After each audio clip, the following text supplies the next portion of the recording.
మాసాలలో విశిష్టమైన మాసం కార్తీక మాసం. కార్తీక మాసంలో ప్రతిరోజు విశేషమైనదే. కార్తీక సోమవారాల్లో ఆ మహాశివుణ్ణి పూజిస్తే, కార్తీక మంగళవారం రోజు అమ్మవారిని పూజిస్తే సకల శుభాలు కలుగుతాయి. కాబట్టి ఎంతో విశేషమైన ఈ కార్తీక మంగళవారం రోజు ఈ కథను వింటే చాలు, జన్మల దోషాలు తొలగిపోతాయి, రుణబాధలు తొలగిపోతాయి, లక్ష్మీ కటాక్షం కలుగుతుంది. మరి ఆ కథ ఏంటో ఇప్పుడు తెలుసుకుందాం. పూర్వకాలంలో ఒక చిన్న గ్రామంలో లక్ష్మమ్మ అనే పేద బ్రాహ్మణ స్త్రీ ఉండేది. ఆమె ప్రతిరోజు ఉదయమే లేచి తులసి చెట్టుకి దీపారాధన చేసేది, ఇంటిని శుభ్రం చేసుకునేది, భగవంతుణ్ణి భక్తితో స్మరించేది. అయినా జీవితం కష్టాలమయంగా ఉండేది. ఆమెకు భోజనం కూడా సరిగ్గా దొరికేది కాదు. ఇలా ఉండగా ఒకరోజు పక్కింటి పెద్దమ్మ ఆమెతో ఇలా చెప్పింది. చూడు లక్ష్మమ్మ, ఈరోజు కార్తీక మంగళవారం. నువ్వు దీపాన్ని వెలిగించి లక్ష్మీదేవిని పూజించు. అలా చేసినట్లయితే నీ ఇల్లంతా వెలుగుతో నిండిపోతుంది అని చెప్పింది. కానీ లక్ష్మమ్మ దగ్గర దీపాన్ని వెలిగించడానికి నూనె లేదు, అలాగే ఒత్తులు కూడా లేవు. ఆమె చిన్న నూనె చుక్కతోనే దీపం పెట్టింది. ఇది చూసిన లక్ష్మీదేవి ఎంతగానో ప్రసన్నురాలు అయినది. ఎలాగైనా లక్ష్మమ్మను కరుణించాలి అనుకుంది అమ్మవారు. అదే రోజు రాత్రి లక్ష్మీదేవి పసిడి వెలుగులో లక్ష్మమ్మ ఇంట్లో ప్రత్యక్షం అయింది. అమ్మవారు లక్ష్మమ్మతో ఇలా పలికింది. లక్ష్మమ్మ, నీ హృదయం పవిత్రం, నీకు ఎప్పుడూ నా ఆశీర్వాదం ఉంటుంది అని పలికింది. లక్ష్మీదేవి ఆ ఇంట్లో ఉన్న సమయంలో ఆ ఇల్లంతా అద్భుతమైన సువాసన, దీపాల వెలుగులతో నిండిపోయింది. ఇక మరుసటి రోజు ఉదయం లక్ష్మమ్మ గృహంలో బంగారు పువ్వుల్లాంటి పూలు కనబడ్డాయి.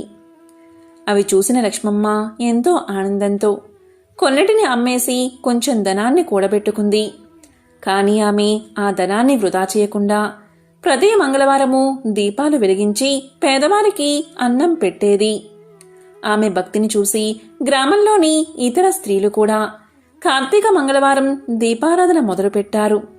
ఇలా ఆ గ్రామం మొత్తం ధనం, శాంతి, ఆరోగ్యంతో నిండిపోయింది. ఆ రోజు నుంచి లక్ష్మీదేవిని ఆ గ్రామస్తులు లక్ష్మమ్మ తల్లి అని పిలిచేవారు. ఎవరైనా పవిత్ర హృదయంతో దీపారాధన చేస్తే లక్ష్మీదేవి వారి ఇల్లు వెలిగిస్తుందని, దైవకృప ఎల్లప్పుడూ వారికి ఉంటుందని ఈ కథ ద్వారా మనకు తెలుస్తుంది. పూర్వకాలంలో ఒకానొకసారి వశిష్ఠుడు జనక మహారాజుకు ఇలా చెబుతున్నాడు. ఓ మహారాజా, విను. ఈ కార్తీక మాసం అన్ని మాసాల్లోకెల్లా శ్రేష్టమైనది. ఈ మాసంలో హరిని పూజించేవారు పాపాల నుంచి విముక్తులవుతారు. దానికి సంబంధించిన ఒక కథను చెబుతాను, శ్రద్ధగా విను అంటూ ఇలా చెప్పడం ప్రారంభించాడు వశిష్ఠుడు. ఒకప్పుడు గోమతీ నదీ తీరంలో తులసి అని సతీ భక్తురాలు నివసించేది. ఆమె చిన్నప్పటి నుంచి విష్ణు భక్తురాలు.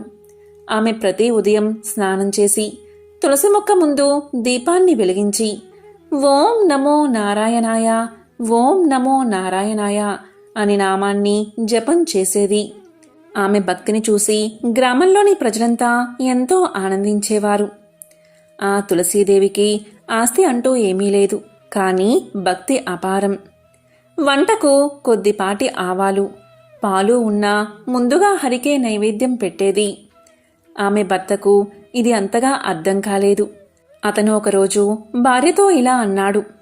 మనకు తినడానికి సరిపోని ఆహారం ఉన్నా కూడా నువ్వు దేవుడికి ఎందుకు సమర్పిస్తున్నావు అని అడిగాడు. దానికి ఆమె ఇలా నవ్వుతూ చెప్పింది, హరికి ఇచ్చినది తిరిగి మనకే వస్తుంది అని. ఇలా ఉండగా ఒక సాయంత్రం వృద్ధుడి రూపంలో శ్రీహరి తులసి గృహానికి వచ్చాడు. అతను తులసీదేవితో ఇలా అన్నాడు. అమ్మా, నేను 3 రోజులుగా ఆహారం తినలేదు, ఏమైనా తినడానికి ఉందా అని అడిగాడు. ఆ తులసీదేవి వద్ద ఒక గిన్నె పాలు, కొద్దిపాటి విత్తనాలు మాత్రమే ఉన్నాయి. కాని ఆమె వాటిని సంతోషంగా వృద్ధుడికి ఇచ్చేసింది. ఆ వృద్ధుడు ఎంతో ఆనందంతో ఆ పాలను చేతిలోకి తీసుకుని తాగేశాడు. అతను ప్రకాశవంతమైన రూపంలోకి మారిపోయాడు. ఆ రూపం మరేదీ కాదు, ఈ ప్రపంచాన్ని, జగత్ సృష్టిని పాలించే రూపం, శ్రీ మహావిష్ణువు రూపం. తులసీదేవి భక్తికి మెచ్చిన శ్రీ మహావిష్ణువు ఆమెతో ఇలా పలికాడు. ఓ తులసి, నీ భక్తి నాకు అత్యంత ప్రీతికరమైనది. నిన్ను నేను తులసీదేవిగా ఆరాధించబడేలా చేస్తాను అన్నాడు. తులసీదేవి భూమి మీద భక్తులకు శాంతి పాతివృత్యాన్ని ప్రసాదించే దేవతగా ప్రసిద్ధి చెందింది. ఇక విష్ణువు వరప్రసాదంతో ఈ రోజును కార్తీక మంగళవారంగా జరుపుకుంటారు. ఈ రోజున తులసి మొక్క ముందు దీపాన్ని వెలిగించి శ్రీహరికి నైవేద్యం పెట్టి భక్తితో పూజిస్తే పాపాలన్నీ తొలగిపోతాయి. ఇక కార్తీక మాసంలో భక్తితో తులసీ దళాలతో శ్రీహరిని పూజించిన వాడు తిరిగి భూమి మీద జన్మించడు. ఉసిరి చెట్టు కింద హరిని పూజించిన వాడిని యముడు కూడా చూసే ధైర్యం చెయ్యలేడు. కార్తీక మాసంలో హరి ముందు నందాదీపం వెలిగించడవాడి పాపాలు వర్ణించలేని విధంగా నశిస్తాయి. నువ్వులు, ధాన్యం, అవిస పువ్వులతో దీపాన్ని వెలిగించాలి. స్త్రీలు తులసి ముందు దీపాలు వెలిగిస్తూ భర్త పిల్లల ఆరోగ్యాలు కోరుకుంటారు. పురుషులు శ్రీహరికి నైవేద్యం పెట్టి వైకుంఠ ప్రాప్తి కోరుకుంటారు. ఇదంతా హరి కృప కోసమే. ఈ మాసంలో ఒక్క దీపమైనా వెలిగించినవాడు పాప విముక్తుడు అవుతాడు. హరిని భక్తితో స్మరించినవాడు వైకుంఠాన్ని చేరుకుంటాడు అని వశిష్ఠుడు జనక మహారాజుకు తెలియచేశాడు. పూర్వకాలంలో కోసల దేశంలో హరిభక్తుల గ్రామం ఒకటి ఉండేది. అక్కడ ఒక పేద మాలి అంటే పూలు అమ్మేవాడు నివసించేవాడు. అతని పేరు దేవదాస్. అతనికి పాపాత్ముడు అనే పేరు. ఎందుకు అంటే అతనికి ఎప్పుడూ కూడా కోపం, లోభం, వ్యాపారంలో మోసం, ఇవే అతని జీవితం. ఆ దేవదాస్ ఆలయానికి సమీపంలో పూలను అమ్మేవాడు. కాని హరి ఆలయంలోకి ఒక్కసారి కూడా అతన్ని రానివ్వలేదు. ఒకసారి ఒక వృద్ధ భక్తుడు దేవదాస్ దగ్గర పూలను తీసుకుంటూ ఇలా పలికాడు, నేను ఇప్పుడు ఆలయంలోకి వెళ్లి దీపాలు వెలిగిద్దాము అనుకుంటున్నాను. నాకు కొంచెం సహాయం చేస్తావా? ఎందుకంటే నేను సరిగ్గా నడవలేకపోతున్నాను. నీవు కూడా దేవాలయంలో దీపం వెలిగించు. దీనివల్ల నీ పాపాలు నశిస్తాయి అన్నాడు. దానికి ఆ మాలి ఇలా అన్నాడు, ఒక్క దీపాన్ని వెలిగించినంత మాత్రాన నా పాపాలు తొలగిపోతాయా? నాకు భోజనం దొరుకుతుందా, లేదా డబ్బు దొరుకుతుందా, లేదా ఇంకేమైనా దొరుకుతుందా చెప్పు అని నవ్వుతూ పలికాడు. ఇలా ఉండగా ఆ రోజు సాయంత్రం ఆ మాలి పూలు అమ్మి ఇంటికి తిరిగి వెళ్తూ ఉంటే చాలా భారీ వర్షం మొదలైంది. ఆ సమయంలో ఆలయంలో చాలా మంది భక్తులు దీపాలను వెలిగిస్తున్నారు. ఇక ఆ మాలి వర్షం నుంచి తప్పించుకోవడానికి ఆలయ మండపంలోకి ప్రవేశించాడు. అప్పటికే అతను తడిచి ముద్దైపోయాడు. ఎంతసేపు దేవాలయ ప్రాంగణంలో వేచి చూసినా వర్షం తగ్గలేదు. పైగా చలి ఎక్కువైపోయింది. ఇక మాలి వణుకుతూ తన దగ్గర ఉన్న కొంచెం నూనె తీసుకుని తనకు వెచ్చదనం కలిగించడానికి ఒక దీపాన్ని వెలిగించాడు. అతనుకు తెలియదు అది హరి సన్నిధిలో వెలిగించిన దీపమని, తాను హరి సన్నిధిలో దీపాన్ని వెలిగిస్తున్నాను అని. తరువాత కొంతసేపటికి వర్షం తగ్గాక మాలి తన ఇంటికి తాను వెళ్లిపోయాడు. మరుసటి రోజు ఉదయం ఆలయ పూజారి గుడి తలుపులు తీసి లోపలికి చేరుకోగా అక్కడ భక్తులు వెలిగించిన అన్ని దీపాలు ఆరిపోయాయి. కాని ఒక్క దీపం ఇంకా వెలుగుతూనే ఉంది. అది ఎవరో వెలిగించిన దీపం కాదు, ఆ మాలి వెలిగించిన దీపం. పూజారి ఇది చూసి ఎంతగానో ఆశ్చర్యపోయాడు. ఇంతసేపు ఈ దీపం ఎలా వెలిగింది అని. ఆ రాత్రి ఆ మాలి స్వప్నంలో శ్రీ మహావిష్ణువు ప్రత్యక్షమయ్యాడు. హరి మాలితో ఇలా పలికాడు, ఓ దేవదాస్, నువ్వు అజ్ఞానంతో వెలిగించిన దీపం నాకు భక్తితో సమానం అయిపోయింది. అది కార్తీక దీపం. ఈ దీపం వల్ల నీ పాపాలన్నీ నశించాయి అని పలికాడు మహావిష్ణువు. మెలకువ వచ్చాక ఆ మాలి పూర్తిగా మారిపోయాడు. అతనికి జ్ఞానోదయం కలిగింది. ప్రతిరోజు సాయంత్రం తన సంపాదనలో కొంత భాగం, అలాగే నూనె, ఆలయంలో దీపాన్ని వెలిగించేవాడు. ఇది చూసిన ప్రజలు ఎంతగానో ఆశ్చర్యపోయారు. పాపాత్ముడైన మాలి పుణ్యాత్ముడు అయిపోయాడు, భక్తుడు అయిపోయాడు. ఇలా ఉండగా ఒకరోజు ఆ ఆలయంలోకి దొంగలు ప్రవేశించారు. ఇది చూసిన మాలి వారిని ఆపడానికి ప్రయత్నించి ప్రాణాలు కోల్పోయాడు. చావు సమయంలో కూడా ఆ మాలి ముఖం మీద ఒక చిన్న చిరునవ్వు. అదే హరినామం. ఆ రాత్రి విష్ణువు వైకుంఠంలో తన సన్నిధిలో ఆ మాలి ఆత్మను కలుసుకున్నాడు. మహావిష్ణువు ఇలా పలికాడు, భక్తి కంటే ముందు ఉన్నది కృప. ఒక్క దీపం భక్తిని వెలిగించింది, అదే నీ మోక్షం అని పలికాడు. కార్తీక మాసంలో ఒక్క దీపమైనా వెలిగించినవాడు పాపాల నుంచి విముక్తిని పొందుతాడు. హరినామ స్మరణతో జీవితం పావనం అవుతుంది. కాబట్టి ఈ కార్తీక మంగళవారం మీరు కూడా దీపాన్ని వెలిగించండి, భక్తితో హరిని స్మరించండి. ఎందుకంటే చిన్న దీపం కూడా ఆత్మకు వెలుగును ఇస్తుంది.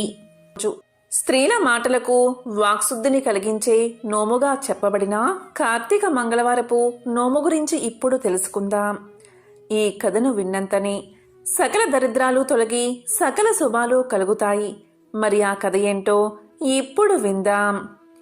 పూర్వం ఉజ్జయిని నగరంలో ఒక బ్రాహ్మణ కుటుంబం నివసిస్తూ ఉండేది. ఆ బ్రాహ్మణుడి పేరు సోమేశ్వర శర్మ. అతని భార్య పేరు మాలిని. భర్తకు తగ్గ భార్య, మంచి గుణవంతురాలు. ఆ బ్రాహ్మణ జంటకు ఒక కుమార్తె ఉంది. ఆమె పేరు వైజయంతి. వైజయంతి సద్గుణవతి, సౌందర్య రాశి, అందచందాలతో పాటు అంతకు మించిన మంచి మనసు ఆమె సొంతం. గ్రామంలో ఎవరికైనా ఏ ఆపద కలిగినా, ఏ బాధ ఉన్నా తప్పకుండా తీర్చేది వైజయంతి. తన చుట్టుపక్కల వారికి మంచి జరగాలి అనే ఉద్దేశంతో ఆమె అన్ని విషయాల్లోనూ జోక్యం చేసుకుని ఊళ్ళో వాళ్ళకి మంచి చెడులు చెప్పేది. వైజయంతి యొక్క కుటుంబ నేపథ్యం, ఆమె భక్తి శ్రద్ధలు, మంచితనం గురించి తెలిసిన వారంతా ఆమె ఏది చెబితే అదే చేసేవారు. అయితే ఆమె మంచి జరుగుతుంది అని చెప్పిన ప్రతి ఒక్కసారి ఏదో ఒకటి చెడు జరుగుతూనే ఉండేది. అదే ఊరిలో సోమయ్య, సోమిదమ్మ అని రైతు కుటుంబం నివసిస్తూ ఉండేది. సోమిదమ్మ నిండు గర్భవతి. 9 మాసాలు నిండిన తర్వాత సోమిదమ్మ ఒక కుమారుణ్ణి కంది. ఆ బాలుడు పూర్ణచంద్రుళ్లాగా మెరిసిపోతున్నాడు.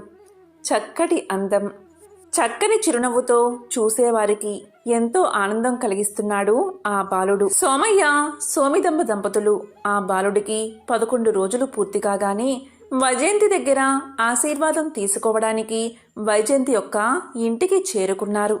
అప్పుడు సోమయ్య వైజయంతితో ఇలా పలికాడు, అమ్మా వైజయంతి, మీ ఆశీర్వాదం ఉంటే నా కొడుకు పెరిగి పెద్దవాడై భవిష్యత్తులో ఉన్నత స్థానానికి చేరుకుంటాడు.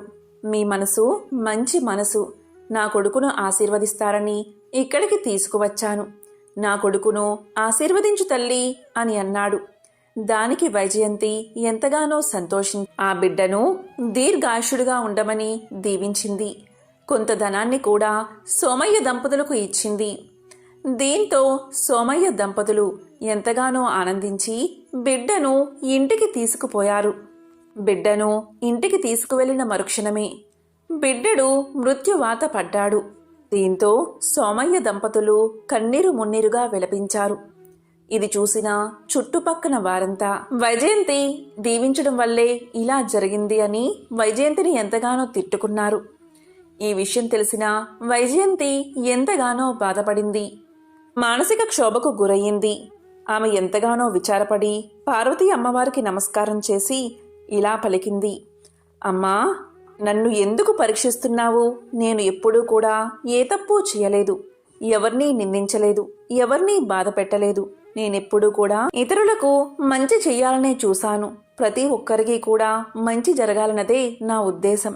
కానీ నేను ఇప్పుడు ఏం చేసినా కూడా, ఏమి కోరుకుంటున్నా కూడా అది ప్రతి ఒక్కరికి చెడే జరిగేలా చేస్తుంది.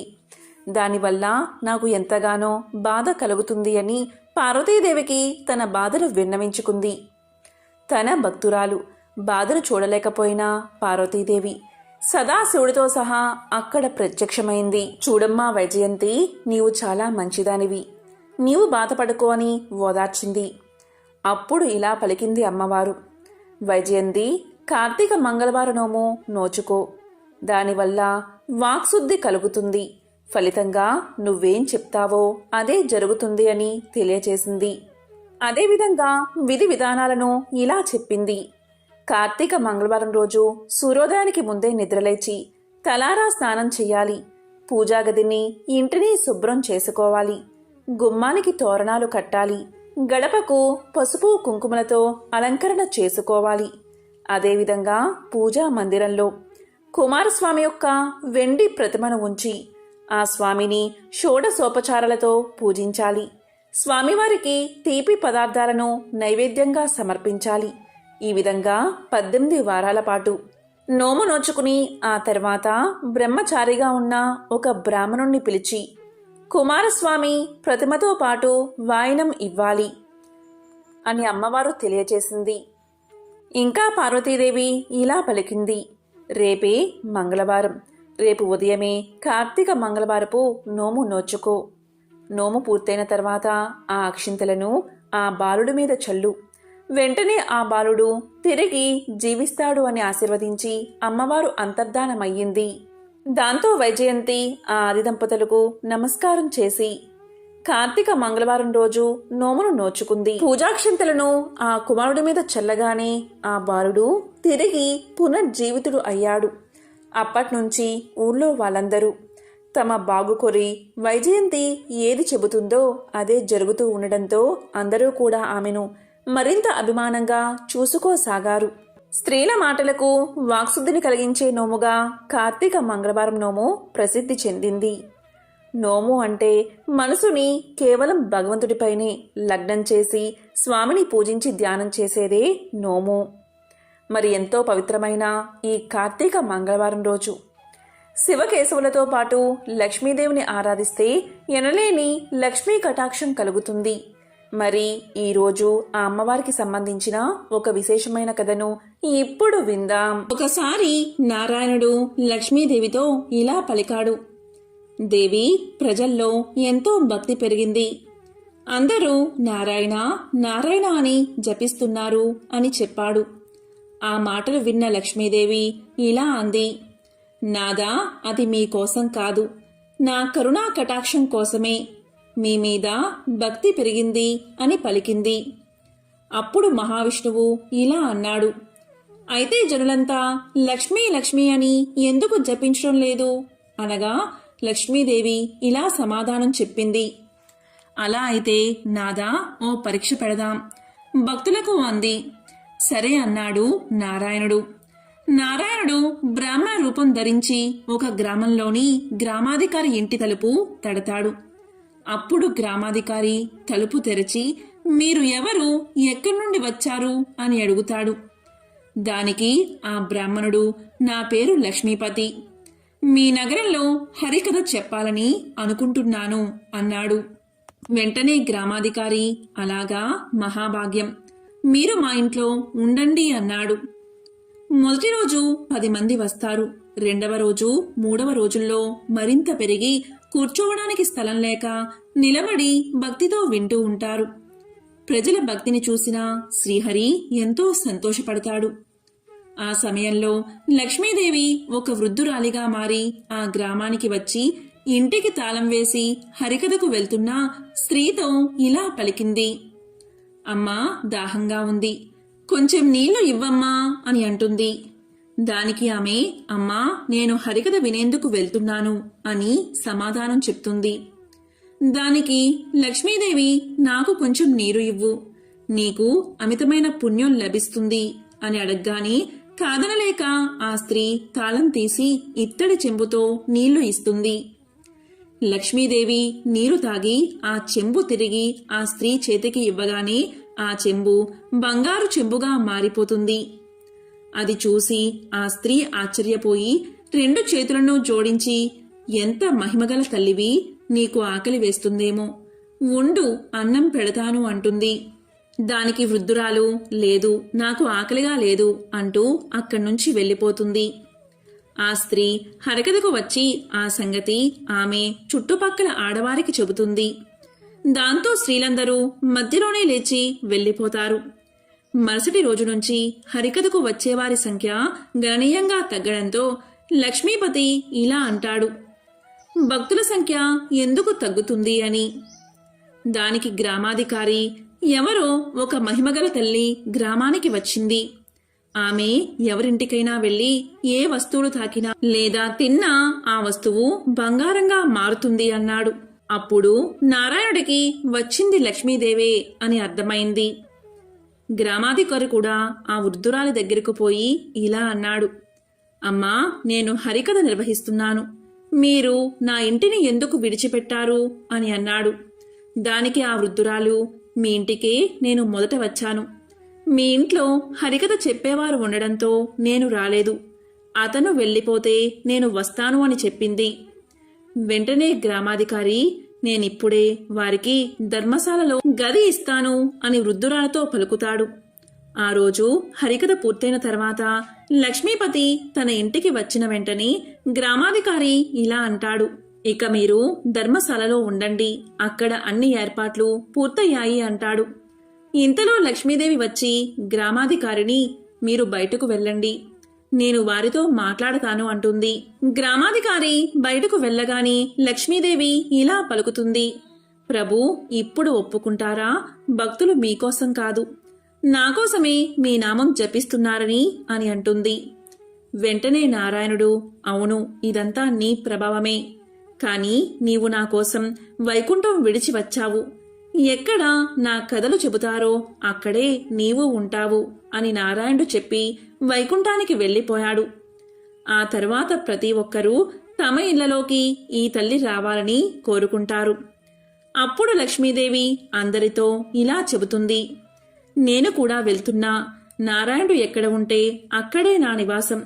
మీరు నారాయణ్ణి పంపించారు, అందుకే నేను కూడా ఆయన దగ్గరికే వెళ్ళిపోతున్నాను అని సమాధానం చెప్పి వైకుంఠాన్ని చేరుకుంటుంది. అందుకే ఎక్కడ నారాయణుడు ఉంటాడో, ఎక్కడ నారాయణ మంత్రాన్ని జపిస్తారో, ఎక్కడ నారాయణుడి పూజలు చేస్తారో, ఎక్కడ శంఖధ్వని వినిపిస్తుందో, ఎక్కడ తులసితో ఆ మహావిష్ణువును అర్చిస్తారో అలాంటి వారి యందు లక్ష్మీదేవి కూడా తిష్ట వేసుకుని కూర్చుంటుంది. ఒకసారి వైకుంఠంలో శ్రీవారికి సేవ చేస్తున్న లక్ష్మీదేవిని శ్రీహరి ఏం కావాలో కోరుకోమన్నాడు. అప్పుడు లక్ష్మీదేవి ఇలా పలుకుతుంది, నాదా, ఏ భార్య అయినా తన భర్త అనురాగం తనకు ఉండాలని కోరుకుంటుంది. నాకు మీ అనురాగం పుష్కలంగా ఉంది, ఇంతకన్నా అదృష్టం మరేం కావాలి అని పలుకుతుంది. దానికి శ్రీహరి చిరునవ్వు నవ్వి, లక్ష్మి, నా అనురాగం మాత్రమే కాదు, ఆ పరమేశ్వరుడి అనుగ్రహం కూడా ఉండాలి, కాబట్టి నీవు శివుణ్ణి ప్రసన్నం చేసుకో అని చెబుతాడు. ఈ మాటలు విన్న లక్ష్మీదేవి భూలోకంలో ఒక అనువైన స్థలంలో పరమేశ్వరుడి కోసం ఘోర తపస్సు చేస్తుంది. అయితే ఈ తపస్సును ప్రారంభించడానికి ముందుగా వినాయకుడి పూజ చేయడం మర్చిపోతుంది. వినాయకుడి పూజ చేయకుండా తపస్సును ప్రారంభించిన లక్ష్మీదేవికి శివ పంచాక్షరి జపం చేద్దాము అనుకున్నప్పటికీ తపస్సుపై ఆమె మనసు లగ్నం కాలేకపోయింది. ఈ క్రమంలోనే ఆమె దూరదృష్టితో అసలు విషయం తెలుసుకుని వినాయకుడి పూజ చేసి పరమేశ్వరుడి కోసం తపస్సు చేసింది. ఎంత తపస్సు చేసినా పరమేశ్వరుడు రాకపోగా ఆమె దేహం నుంచి అగ్నిజ్వాలలు బయటకు వస్తూ సమస్తాన్ని దహించడానికి ప్రయత్నిస్తున్న సమయంలో ఋషులు పరమేశ్వరుని వేడుకోగా పరమేశ్వరుడు నందిని భూమిపైకి పంపిస్తాడు. తన మనోభీష్టం నెరవేరాలంటే రుద్రహోమం చెయ్యాలని బ్రాహ్మణ వేషంలో ఉన్న నందీశ్వరుడు లక్ష్మీదేవికి తెలియచేస్తాడు. ఈ క్రమంలో హోమాన్ని ప్రారంభించిన లక్ష్మీదేవి హోమం నుంచి ఒక భయంకర రూపం బయటకు వచ్చి ఆకలి ఆకలి అంటూ ఆర్తనాదాలు చేస్తుంది.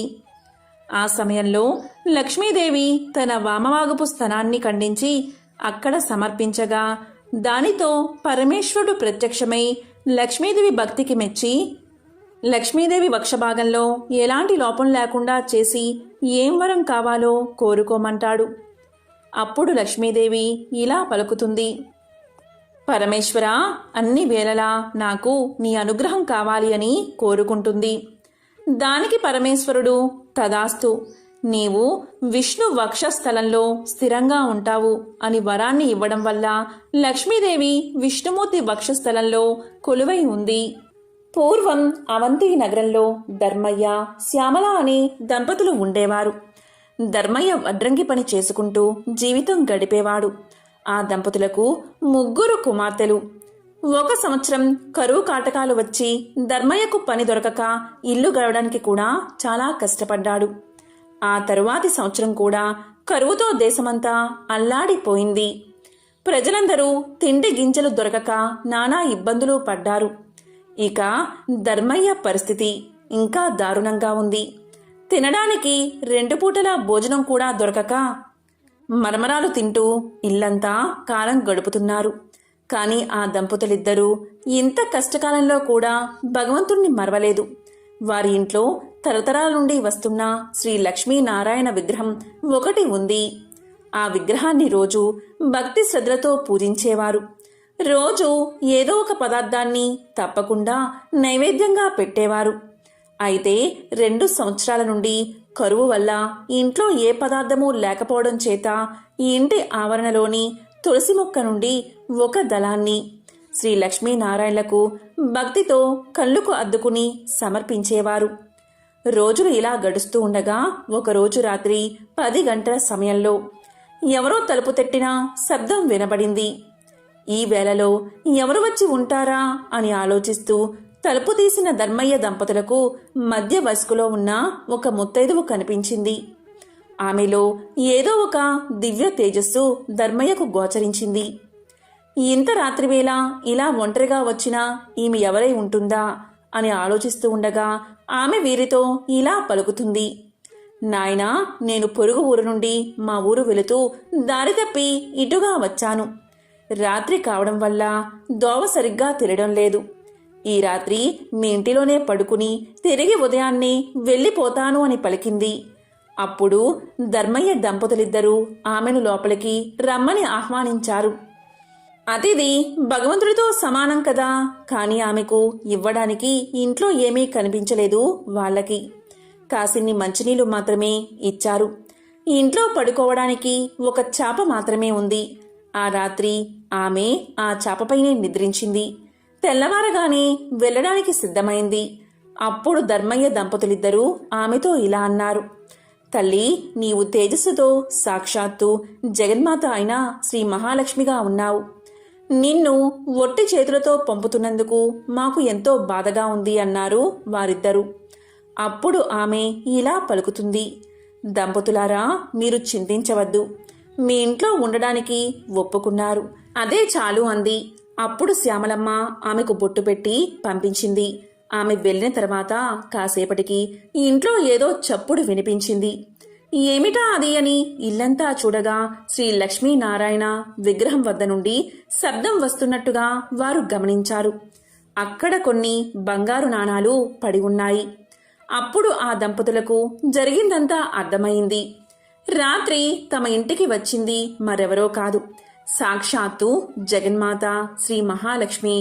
ఆ తల్లికి తామేమీ ఇవ్వలేకపోయామే, చెయ్యలేకపోయామే, కనీసం తగిన వసతి కూడా కల్పించలేకపోయామే అని ఎంతో బాధపడ్డారు.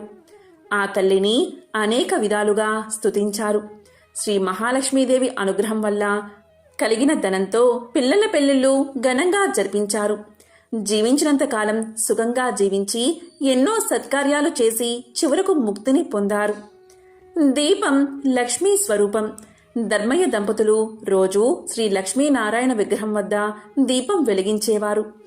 ఎంతటి కష్ట సమయంలో అయినా దీపారాధన మాత్రం మానలేదు. అందువల్ల శ్రీ మహాలక్ష్మీదేవి ఎంతో సంతోషించి వారిని అనుగ్రహించింది. దీపం జ్ఞాన స్వరూపం, దీపం ఐశ్వర్య స్వరూపం. దీపం ఉన్న చోట శ్రీ మహాలక్ష్మి చిరునవ్వుతో ఉంటుంది. ఎవరైతే నిత్యం దీపారాధన చేస్తారో వారు సిరి సంపదలతో తులతూగుతారు. వారికి దేనికి లోటు ఉండదు. ధనధాన్యాలు సమృద్ధిగా ఉంటాయి. ఆ తల్లి అనుగ్రహం ఉన్నవారికి సర్వ సౌభాగ్యాలు లభిస్తాయి.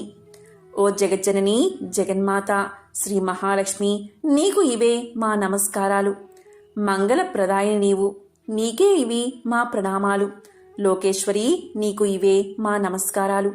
భక్తుల కోరికలు తీర్చే కల్పవల్లివి నీవు. నీ కటాక్షం ఉన్నవారికి సర్వ సౌభాగ్యాలు చేకూరతాయి.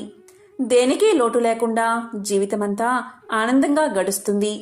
శ్రీ మహాలక్ష్మి కటాక్షం లేనివారు బానిసత్వం, దారిద్ర్యం, అప్పులు, భార్యావియోగం, అనారోగ్యం ఇలాంటి అనేక కష్టాల పాలవుతారు.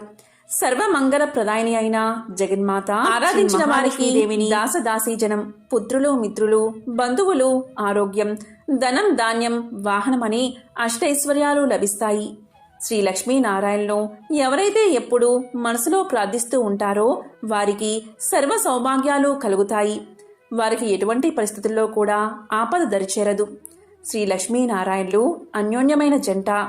మత్స్య అవతారంలో శ్రీ లక్ష్మిగాను, కూర్మావతారంలో కూర్మావతిగాను, నరసింహ అవతారంలో శ్రీ మహాలక్ష్మిగాను, వరహ అవతారంలో భూలక్ష్మిగాను, శ్రీరామావతారంలో సీతగాను, శ్రీకృష్ణావతారంలో రుక్మిణిగాను ఆ మహాలక్ష్మి తన పెర్మిటి అయిన శ్రీమన్నారాయణుడితో కలిసి అవతరించింది.